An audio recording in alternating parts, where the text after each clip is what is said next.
آپ آزاد ہیں، آزاد رہیں۔ آپ لوگ اس ملک پاکستان میں اپنی عبادت گاہوں، مسجدوں یا مندروں میں جانے کے لیے۔ یہ 14 جولائی 1948 کا دن تھا جب اس وقت کے گورنر جنرل محمد علی جناح کو ان کی علالت کے پیش نظر کوئٹہ سے زیارت منتقل کیا گیا تھا۔ اس کے بعد وہ فقط 60 دن زندہ رہے اور 11 ستمبر 1948 کو اپنے خالق حقیقی سے جا ملے۔ بابائے پاکستان کے یہی آخری 60 دن اس ویڈیو کا موضوع ہیں۔ یہ پراسرار گتھی آج تک حل نہیں ہو سکی کہ قائد اعظم محمد علی جناح کو شدید بیماری کے عالم میں کوئٹہ سے زیارت منتقل ہونے کا مشورہ کس نے دیا تھا۔ ان کی بہن فاطمہ جناح نے اپنی کتاب مائی بردر میں تحریر کیا ہے کہ کوئٹہ سے زیارت منتقل ہونے کا فیصلہ جناح کا ذاتی فیصلہ تھا، کیونکہ ان کی سرکاری اور غیر سرکاری مصروفیات کے باعث کوئٹہ میں بھی انہیں آرام کا موقع بالکل نہیں مل رہا تھا اور مختلف اداروں اور مختلف رہنماؤں کی جانب سے انہیں مسلسل دعوتیں موصول ہو رہی تھیں کہ وہ ان کے اجتماعات میں شرکت کریں اور ان سے خطاب کریں۔ تاہم یہ بات پھر بھی محل نظر ہے کہ جناح کو زیارت کے بارے میں کس نے بتایا تھا اور وہاں منتقل ہونے کا مشورہ کس نے دیا تھا۔ ڈاکٹروں کے مشوروں سے اجتناب۔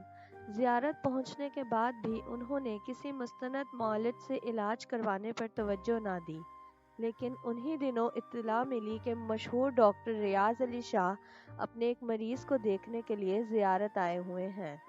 فاطمہ جناح نے اپنے بھائی سے کہا کہ ڈاکٹر ریاض علی شاہ کی زیارت موجودگی سے فائدہ اٹھانا چاہیے، مگر انہوں نے یہ کہتے ہوئے تجویز سختی سے مسترد کر دی کہ انہیں کوئی زیادہ سنگین مرض لاحق نہیں ہے اور اگر صرف ان کا معدہ خوراک کو ذرا بہتر طور پر ہضم کرنے لگے تو وہ جلد ہی دوبارہ صحت مند ہو جائیں گے۔ فاطمہ جناح کے بقول وہ ڈاکٹروں کے ایسے مشوروں سے ہمیشہ گریز کرتے تھے کہ کیا کریں، کیا کھائیں، کتنا کھائیں، کب سوئیں اور کتنی دیر آرام کریں، مگر جلد ہی وہ اپنی اس عادت کو ترک کرنے پر مجبور ہو گئے۔ زیارت پہنچنے کے ایک ہفتے کے اندر ان کی طبیعت اتنی خراب ہو گئی کہ ان کی زندگی میں پہلی مرتبہ ان کی صحت خود ان کے لیے پریشانی کا باعث بن گئی۔ اب تک ان کا خیال تھا کہ وہ صحت کو اپنی مرضی کے تابع رکھ سکتے ہیں، مگر 21 جولائی 1948 کو جب انہیں زیارت پہنچتے ہوئے فقط ایک ہفتہ گزرا تھا، انہوں نے یہ تسلیم کر لیا کہ اب انہیں صحت کے سلسلے میں زیادہ خطرات مول نہیں لینے چاہیے اور یہ کہ اب انہیں واقعی اچھے طبی مشورے اور توجہ کی ضرورت ہے۔ فاطمہ جناح کا کہنا ہے کہ جوں ہی انہیں اپنے بھائی کے اس ارادے کا علم ہوا تو انہوں نے ان کے پرائیویٹ سیکرٹری فرخ امین کے ذریعے کابینہ کے سیکرٹری جنرل چودھری محمد علی کو پیغام بھجوایا کہ وہ لاہور کے ممتاز فزیشین ڈاکٹر کرنل الہی بخش کو بذریعہ ہوائی جہاز زیارت بھجوانے کا انتظام کریں۔ ڈاکٹر الہی بخش 23 جولائی 1948 کو کوئٹہ اور پھر وہاں سے بذریعہ کار زیارت پہنچے، لیکن دن بھر سفر کرنے کے باوجود انہیں زیارت پہنچتے پہنچتے شام ہو گئی اور جناح سے ان کی ملاقات اگلی صبح ہی ممکن ہو سکی۔ انہوں نے اپنی کتاب میں لکھا ہے کہ جب میں نے قائد سے ان کی بیماری سے متعلق بات کی تو ان کا تمام زور اسی بات پر تھا کہ وہ بالکل بھلے چنگے ہیں اور یہ کہ ان کا معدہ ٹھیک ہو جائے تو وہ جلد ہی معمول کے مطابق کام کرنے لگیں گے۔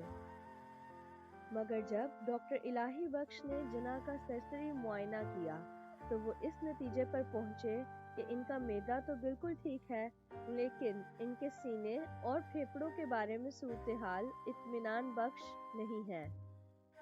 ڈاکٹر الہی بخش کے مشورے پر اگلے دن کوئٹہ کے سول سرجن ڈاکٹر صدیقی اور ڈاکٹر محمود ضروری آلات اور ساز و سامان کے ساتھ زیارت پہنچ گئے۔ انہوں نے فوری طور پر جناح کے ٹیسٹ کیے، جن کے نتائج نے ڈاکٹر الہی بخش کے ان خدشات کی تصدیق کر دی کہ وہ تپ کے مرض میں مبتلا ہیں۔ ڈاکٹر الہی بخش نے جناح کے مرض کے حوالے سے سب سے پہلے فاطمہ جناح کو مطلع کیا اور پھر انہی کی ہدایت پر اپنے مریض کو بھی آگاہ کر دیا۔ ڈاکٹر الہی بخش لکھتے ہیں، قائد اعظم نے جس انداز میں میری تشخیص کو سنا، میں اس سے انتہائی متاثر ہوا۔ چودھری محمد حسین چھٹا نے اپنے ایک انٹرویو میں ضمیر احمد منیر کو بتایا کہ جب ڈاکٹر الہی بخش نے جناح کو بتایا کہ انہیں تپ کا مرض لاحق ہے تو جناح نے جواب دیا، ڈاکٹر یہ تو میں 12 برس سے جانتا ہوں، میں نے اپنے مرض کو صرف اس لیے ظاہر نہیں کیا تھا کہ ہندو میری موت کا انتظار نہ کرنے لگیں۔ صغیر کی جدوجہد آزادی کے موضوع پر لکھی گئی مشہور کتاب فریڈم ایٹ مڈ نائٹ کے مصنفین لیری کولنز اور ڈومینک لاپیئر نے بالکل درست لکھا ہے کہ اگر اپریل 1947 میں ماؤنٹ بیٹن، جواہر لال نہرو یا مہاتما گاندھی میں سے کسی کو بھی اس غیر معمولی راز کا علم ہو جاتا جو بمبئی کے ایک مشہور طبیب ڈاکٹر جے ایل پٹیل کے دفاتر کی تجوری میں انتہائی حفاظت سے رکھا ہوا تھا، تو شاید ہندوستان کبھی تقسیم نہ ہوتا اور آج ایشیا کی تاریخ کا دھارا کسی اور رخ پر بہہ رہا ہوتا۔ یہ وہ راز تھا جس سے برطانوی سیکرٹ سروس بھی آشنا نہ تھی۔ یہ راز جناح کے پھیپھڑوں کی ایک ایکس-رے فلم تھی جس میں بانی پاکستان کے پھیپھڑوں پر ٹیبل ٹینس کی گیند کے برابر 2 بڑے بڑے دھبے صاف نظر آ رہے تھے۔ ہر دھبے کے گرد ایک بالا سا تھا جس سے یہ بالکل واضح ہو جاتا تھا کہ تپ کا مرض جناح کے پھیپھڑوں پر کس قدر جارحانہ انداز میں حملہ آور ہو چکا ہے۔ ڈاکٹر پٹیل نے جناح کی درخواست پر ان ایکس ریز کے بارے میں کبھی کسی کو کچھ نہیں بتایا، تاہم انہوں نے جناح کو علاج اور صحت یابی کے لیے یہ مشورہ ضرور دیا کہ ان کا علاج صرف اور صرف آرام میں مضمر ہے، مگر بانی پاکستان کے پاس آرام کا وقت کہاں تھا؟ ان کے پاس وقت کم تھا اور کام بہت زیادہ تھا اور وہ باقاعدہ علاج کا اہتمام کبھی نہ کر سکے۔ وہ اتنی آہنی ہمت کے مالک تھے کہ انہوں نے اپنے مرض کے بارے میں اپنی عزیز ترین بہن کو بھی آگاہ نہیں کیا، حتیٰ کہ انہوں نے ڈاکٹر الہی بخش کو بھی اپنے راز سے اس وقت ہی آگاہ کیا جب وہ خود یہی تشخیص کر چکے تھے۔ ماؤنٹ بیٹن نے خاصے طویل عرصے بعد لیری کولنز اور ڈومینک لاپیئر کو ایک انٹرویو میں بتایا کہ ساری طاقت جناح کے ہاتھ میں تھی۔ اگر کسی نے مجھے بتایا ہوتا کہ وہ بہت کم عرصے میں ہی فوت ہو جائیں گے تو میں ہندوستان کو تقسیم نہ ہونے دیتا۔ راستے کا پتھر صرف مسٹر جناح تھے، دوسرے رہنما اس قدر بے لوث نہیں تھے اور مجھے یقین ہے کہ کانگریس ان لوگوں کے ساتھ کسی مفاہمت پر پہنچ جاتی اور پاکستان تا قیامت وجود میں نہ آتا۔ ڈاکٹر الہی بخش لکھتے ہیں، جب مرض کی تشخیص ہو گئی تو میں نے ایک جانب علاج اور خوراک میں مناسب رد و بدل کی اور دوسری جانب لاہور سے ڈاکٹر ریاض Ali Shah, doctor S S عالم اور ڈاکٹر غلام محمد کو ٹیلی گرام دیا کہ وہ ضروری ساز و سامان اور سفری ایکس ریز کے آلات لے کر فوراً زیارت پہنچیں۔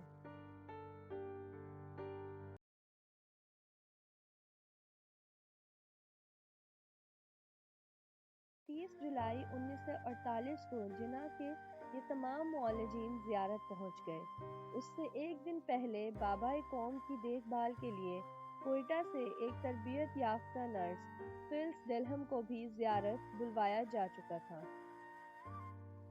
اب خدا خدا کر کے جناح کا باقاعدگی سے علاج شروع ہونے کے امکانات پیدا ہو گئے تھے کہ اسی دن ایک ایسا واقعہ پیش آیا جس پر اب تک خاموشی کے پراسرار پردے پڑے ہوئے ہیں اور جو لوگ اس سے واقف بھی ہیں ان کا یہی اصرار ہے کہ اس واقعے کو اب بھی راز ہی رہنے دیا جائے۔ یہ واقعہ سب سے پہلے محترمہ فاطمہ جناح نے اپنی کتاب مائی بردر میں قلم بند کیا تھا۔ انہوں نے یہ کتاب جی الانا کی مدد سے تحریر کی تھی۔ ان کی وفات کے بعد اس کا مسودہ ان کاغذات میں دستیاب ہوا، جو اب اسلام آباد کے قومی ادارہ برائے تحفظ دستاویزات پاکستان نیشنل آرچیوز میں محفوظ ہیں۔ محترمہ نے اپنی اس کتاب میں لکھا کہ ایک روز وزیر اعظم لیاقت علی خان اور چودھری محمد علی بغیر کسی پیشگی اطلاع کے اچانک زیارت پہنچ گئے۔ وزیر اعظم نے ڈاکٹر الہی بخش سے پوچھا کہ جناح کے مرض کے بارے میں ان کی تشخیص کیا ہے۔ ڈاکٹر نے کہا کہ انہیں فاطمہ جناح نے بلایا ہے اور وہ اپنے مریض کے بارے میں صرف انہی کو کچھ بتا سکتے ہیں۔ وزیر اعظم نے اصرار کیا کہ وہ بطور وزیر اعظم گورنر جنرل کی صحت کے بارے میں فکر مند ہیں، لیکن تب بھی ڈاکٹر الہی بخش کا موقف یہی رہا کہ وہ اپنے مریض کی اجازت کے بغیر کسی کو کچھ نہیں بتا سکتے۔ فاطمہ جناح آگے لکھتی ہیں، میں اس وقت بھائی کے پاس بیٹھی ہوئی تھی جب مجھے بتایا گیا کہ وزیر اعظم اور کابینہ کے سیکرٹری جنرل ان سے ملاقات کرنا چاہتے ہیں، اور میں نے اس کی اطلاع بھائی کو دی تو وہ مسکرائے اور بولے، فاطی تم جانتی ہو وہ یہاں کیوں آیا ہے؟ وہ دیکھنا چاہتا ہے کہ میری بیماری کتنی شدید ہے اور یہ کہ اب میں کتنے دن زندہ رہوں گا۔ چند منٹ بعد انہوں نے اپنی بہن سے کہا، نیچے جاؤ، وزیر اعظم سے کہو میں اس سے بھی ملوں گا۔ فاطمہ جناح نے بھائی سے گزارش کی کہ بہت دیر ہو چکی ہے، آپ ان سے صبح مل لیجیے گا، مگر جناح نے حکم دیا، نہیں، اسے ابھی آنے دو، وہ خود آخر اپنی آنکھوں سے دیکھ لے۔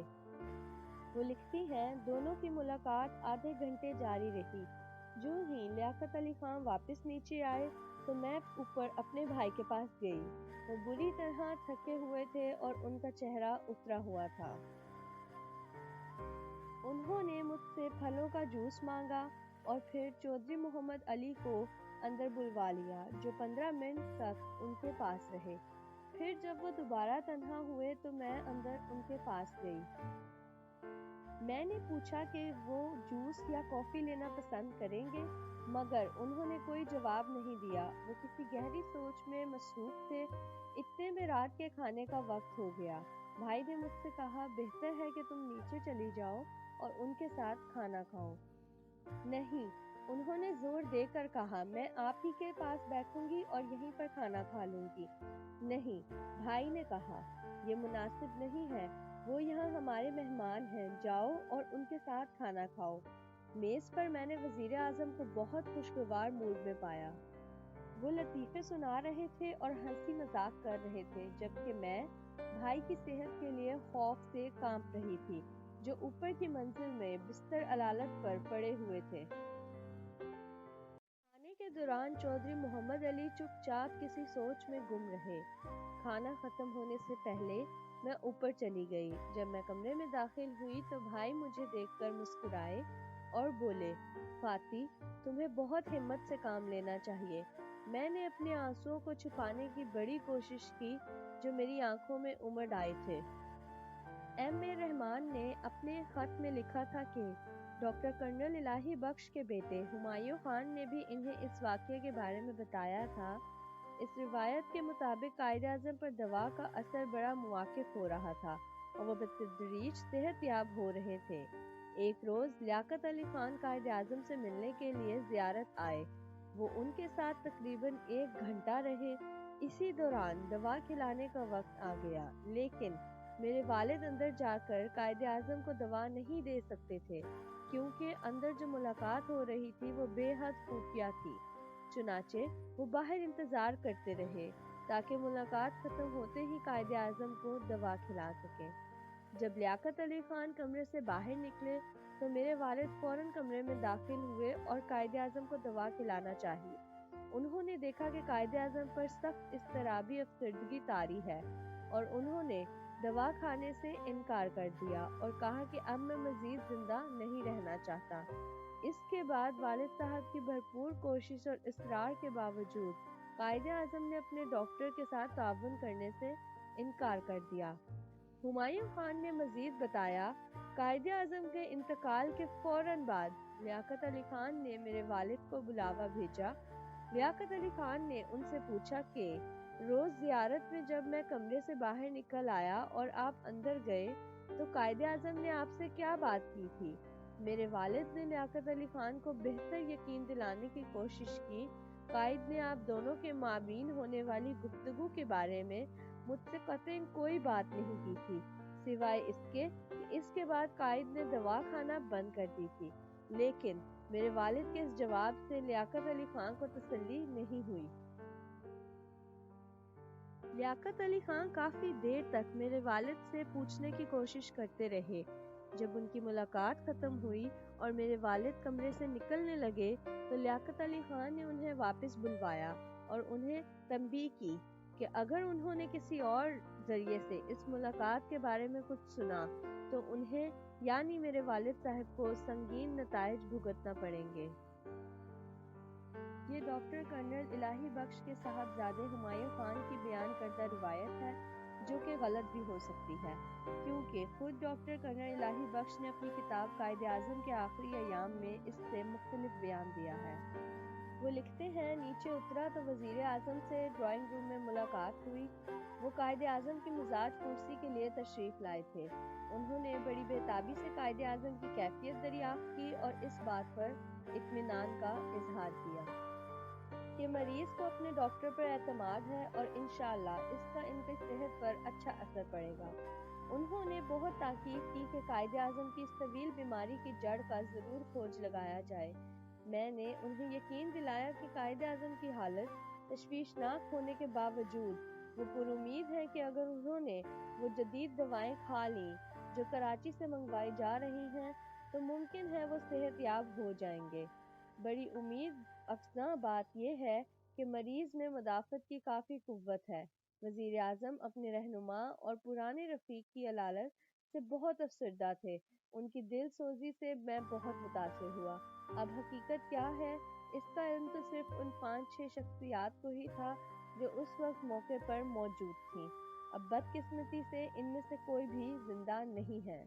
واقعے پر بھی 72 سال کے ماؤ سال کی گرد و جم چکی ہے اور اب ایسا کوئی ذریعہ باقی نہیں جو قوم کو اس واقعے کی اصلیت سے آگاہ کر سکے۔